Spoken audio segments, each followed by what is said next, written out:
to present the various funding models from the funding cohort.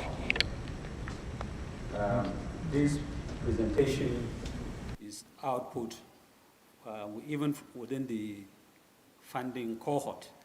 We created subcommittees with very able and erudite professionals that looked at the various aspects of funding.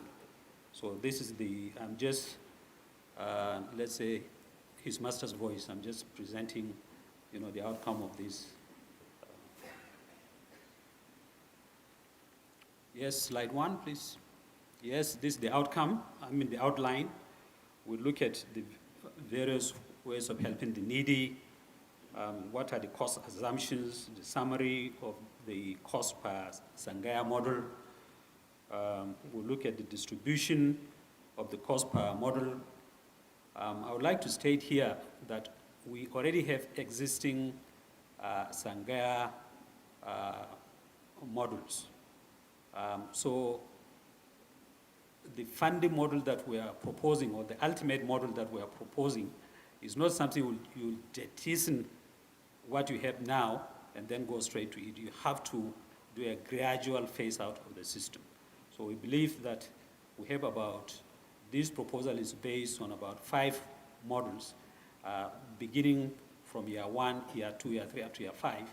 And then we de-emphasize those that are not until we go to the integrated system, which is the promised land, the ultimate. And we hope that once we reach there, Dr. Usman, I think, rather than 25 years, we hope that we should be able to achieve the El Dorado within the next 10 years, inshallah. Yes. The most Abrahamic religion, whether it's Islam, Christian, or Judaism, the issue about being your brother's keeper, helping the needy, the poor, the vulnerables, your neighbors, has been successfully covered. The Prophet Muhammad ﷺ used zakat, waqf, to provide education, health, and care to the poor. They were equally equipped with the tools and knowledge of earning income, thereby increasing their productive capacity. In the pre-colonial era in Nigeria, the schools were maintained by the state. I said it earlier in my opening remarks when the late Waziri of Katsina showed that Ajami they trained the British with interpreters to come and,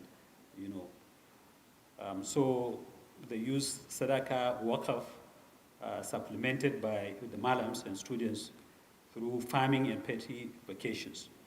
However, the system became endangered, and the British colonial administration refused to recognize and fund it, claiming that the schools were for religious purpose, and hence the teachers and the pupils took over to menial jobs and bara for survival. Today, it has become synonymous with baking dirt, the picture that I showed in the morning. That's the picture we have today. Next slide. There are also Quranic injunctions about helping the needy. I think this is Surah Al-Baqarah. أعوذ بالله السميع العليم من الشيطان الرجيم بسم الله الرحمن الرحيم وإذ أخذنا ميثاق بني إسرائيل لا تعبدوا إلا الله وبالوالدين إحسانا وذي القربى واليتامى والمساكين وقولوا للناس حسنا وأقيموا الصلاة وآتوا الزكاة ثم توليتم إلا قليلا منكم. The English translation, and we made a covenant with the children of Israel. You shall not serve any but Allah, and you shall do good to your parents and to the next of kin and to the orphans and the needy. And you shall speak to men good words. And keep up prayer and pay the poor rate. Then you turn back.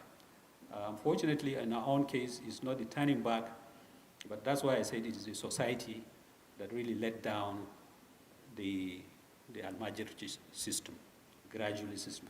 It was started by the colonial administration but our own technocrats, military, democrats over the years. You know, I think let me break protocol. I think Haja Aisha is here from the National Assembly. You are most welcome. Thank you very much. We need to make this declaration to help the needy with our, just like the Prophet said. Prophet Isa alayhi wasallam also said, Kala inni Abdullahi, Atani al-kitaba waj'alni nabiyya, waj'alni mubarakan aina ma kuntu, wa awsani salati bi salati wa zakati ma dumtu hayya. He said, I'm a servant of Allah. He has given me the book and made me a prophet. He has made me blaze wherever I may be. And he has enjoined on me prayer and poor aid so long as I live. So in other words, it's not just a one-off giving back to society or giving zakat, but it's a continuous lifetime since the time of Jesus alayhi wasallam. Next slide. These are the various cost assumptions. We use the Nigerian education data system by the data survey by the Nigerian Pension National Population Commission. The tool, like I said earlier, was based on 5 Sangaya models we're proposing. The cost per child for qualitative education, which I said is one of our terms of reference, was based on the approved Sangaya model with a minimum tuition fee and associated cost of only 22,000 naira per child per annum. When we go to the panel discussion, so I believe Brother Nurain is here. Those who want to interrogate how we arrived at this figure, you can ask further questions.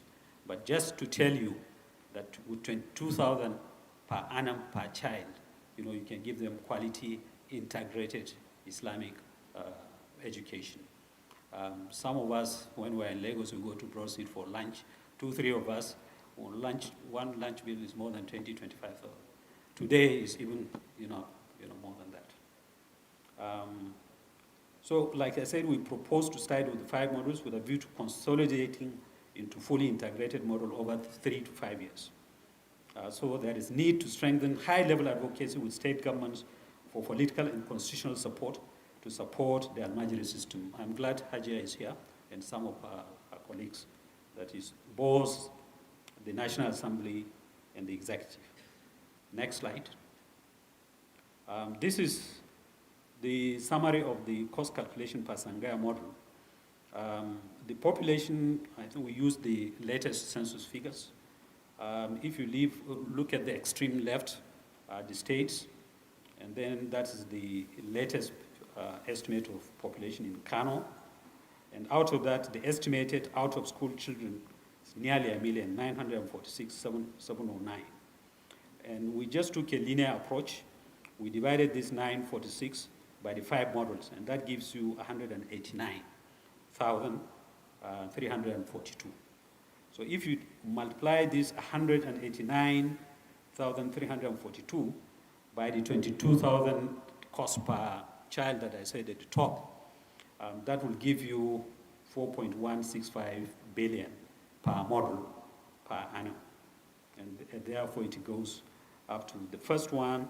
We have the pure Sangaya model, which is the first column on your, after the cost per model. Then the second one is the fully integrated Sangaya. The third one is the conventional Sangaya. The fourth one is the skill-based Sangaya. And then lastly, we have the standalone Quranic system. So if you go to Nasarawa, the last one, you'll see estimated population about 2.5, and then about 200 out of school. If you divide this 200,000 to the models, you'll get about 40,000 per model. And then this gives you 880 million per annum per model. Okay, so year one of the proposal, like those in the red, if you see the pure Sangaya model, the conventional, and the stand-alone Quran. We de-emphasized them. We allocated 30% to them, and then gave 40% to the fully integrated, and then 30% to the skill-based Sangaya. So the two of them take 70%, and then the other three, which we try to de-emphasize as we move along.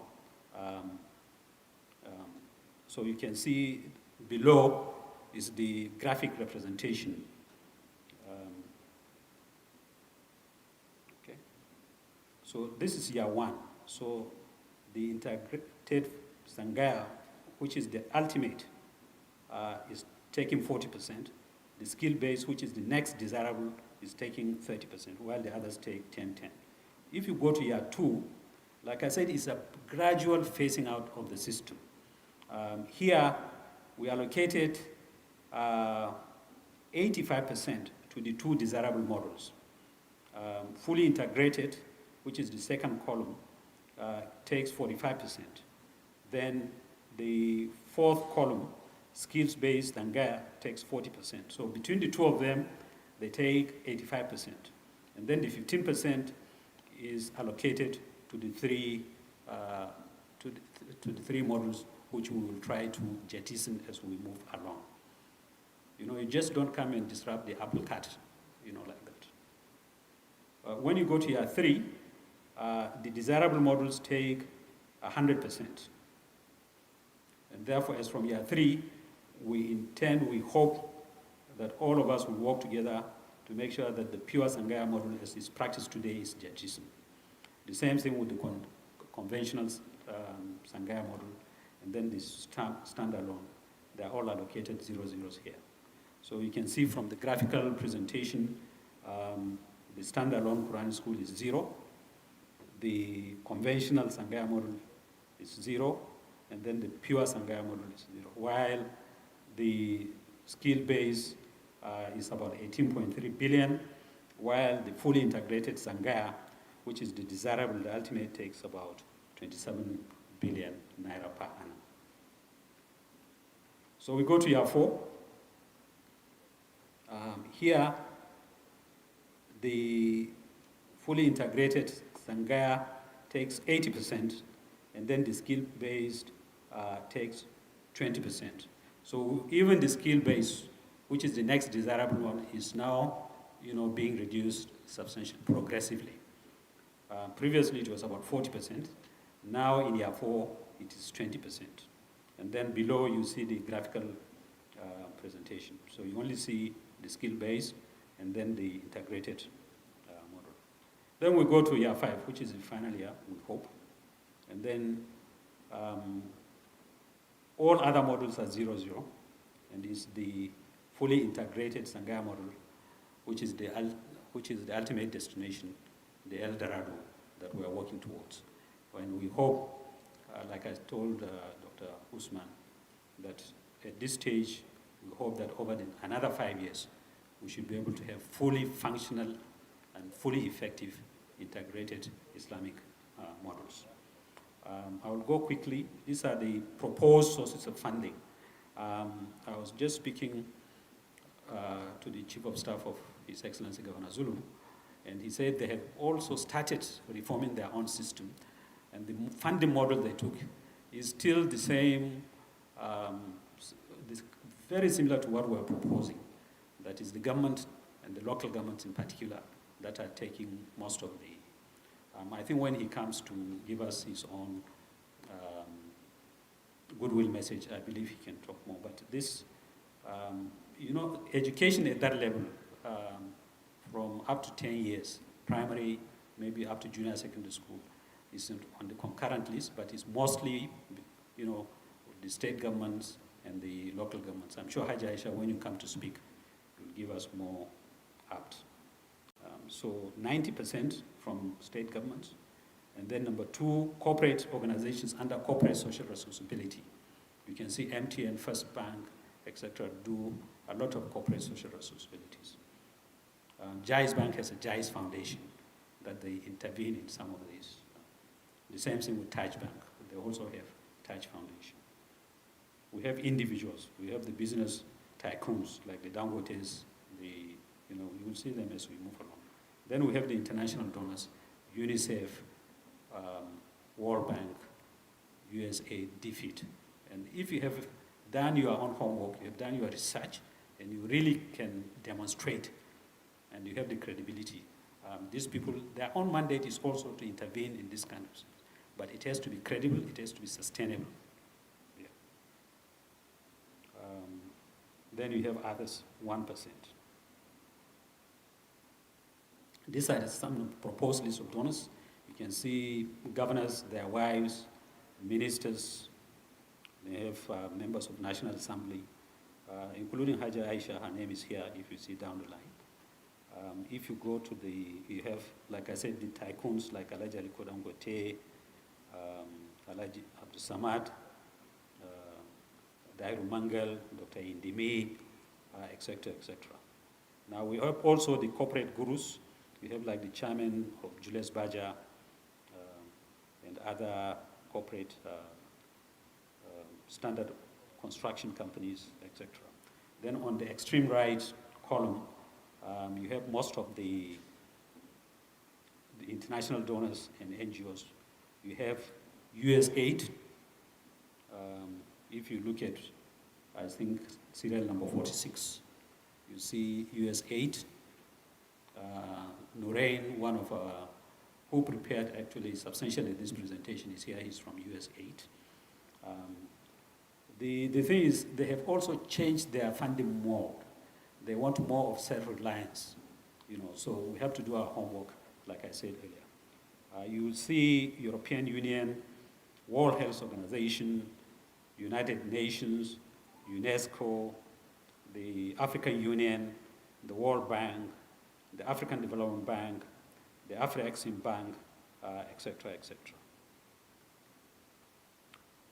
Well, they said a picture says 1,000 words. All these things, all this, the legislation, the curriculum, the modeling, the funding, inshallah, if it works, ultimately, this is the kind of things we want to see on the ground. Both in terms of the presentation of the students, not those started ones, but also even in terms of the integrated schools that we ultimately intend to have. So these are the kind of things. And inshallah, if all stakeholders work together, we will make it. So this is just a suggestion, but you have to have a vision. And this is one of them. This is another one. Well, distinguished ladies and gentlemen, Dr. Osman, about a month, gave me one hadith. And in it, the Prophet was saying that it is only those that are favored by Allah that he would give the opportunity even to help his deen, to help society, to give back to society, and be their brother's keeper. May Allah bless us to be among those chosen to help our society. Assalamu alaikum wa rahmatullahi wa barakatuh. Thank you for listening. Thank you most sincerely. Can we please give him a round of applause? Alhaji Mustapha Bintube, your hands are visibly seen in the former Jaiz Bank. We call it former because your antecedents and all your achievement in Jaiz Bank is highly appreciated. For some of us that doesn't know him, he is an Islamic financial expert, a co-northerner, and a harbinger of truth and peace.